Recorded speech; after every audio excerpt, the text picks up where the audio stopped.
Hello parents. Toilet training bertujuan untuk melatih anak agar mampu dalam buang air kecil dan buang air besar sebagaimana seharusnya di toilet. Namun dalam melakukannya tentu ada rasa kekhawatiran dan beban tersendiri untuk parents, alias gampang-gampang susah untuk diaplikasikan. Hal ini karena bagi si kecil, toilet training merupakan langkah perubahan yang besar. Sehingga penting bagi parents mengajarkannya dengan cara yang tepat dan jangan sampai membuat anak takut bahkan stres. Nah, pada edisi kali ini dunia parenting akan membahasnya. Cara efektif mengajarkan anak toilet training. Yuk disimak parents. Sebelum dimulai, jangan lupa support channel ini dengan cara klik tombol subscribe yang ada di bawah agar dunia parenting semakin semangat menyampaikan informasi yang bermanfaat. Nyalakan juga tombol loncengnya ya agar tidak ketinggalan pembahasan-pembahasan seputar pengasuhan selanjutnya. 1. Pastikan anak siap melakukan toilet training.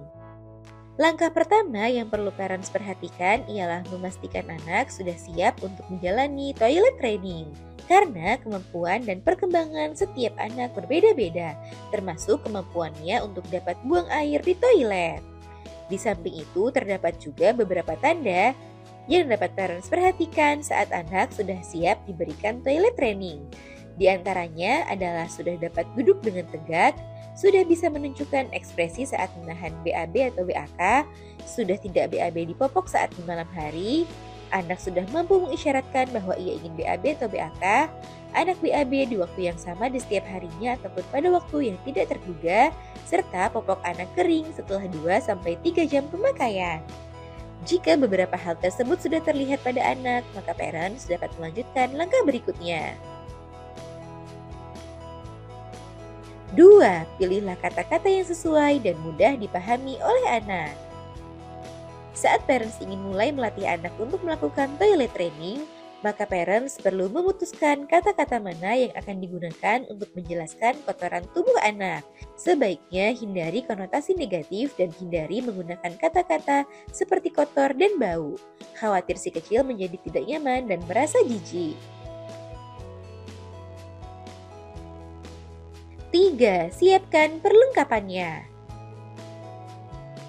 Langkah berikutnya ialah persiapkan perlengkapannya. Parents dapat meletakkan kursi toilet khusus balita di kamar mandi atau toilet, dan ketika mengenalkan si kecil pada toilet, pastikan parents juga menjelaskan istilah sederhana dan positif terkait toilet dan tujuan penggunaannya. Jika parents khawatir anak sering mengompol saat proses belajarnya, maka parents dapat menyiapkan celana pelatihan toilet training.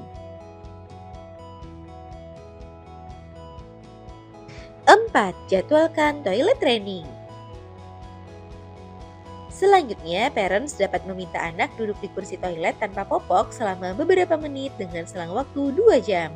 Parents dapat melakukan hal ini pertama kali di pagi hari setelah ia bangun tidur, kemudian jeda 2 jam dan bisa dilakukan juga setelah si kecil bangun tidur dan tidur siangnya. Dan bisa dilakukan juga setelah si kecil bangun tidur dari tidur siangnya. Saat si kecil sedang duduk di kursi toilet, parents dapat mengajak si kecil berbincang ataupun bercerita agar ia tidak merasa bosan.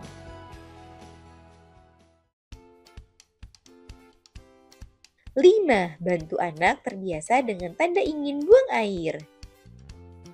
Jika anak menunjukkan tanda-tanda mau ke toilet seperti memegangi perutnya atau wajahnya terlihat ingin mengedan dan tidak nyaman, maka segera bawa anak ke toilet. Parents perlu membantu anak terbiasa dengan tanda-tanda tersebut. 6. Jelaskan cara menjaga kebersihan setelah buang air. Setelah parents mengenalkan anak pada toilet, parents juga perlu mengajarkan cara menjaga kebersihan diri setelah buang air. Jika anak parents perempuan, sebaiknya bunda mengajarkan anak untuk menjaga area intimnya dari depan ke belakang untuk mencegah kuman dari dubur masuk ke vagina. Ajarkan juga untuk mencuci tangan setelah selesai buang air ya parents. Cara efektif mengajarkan anak toilet training.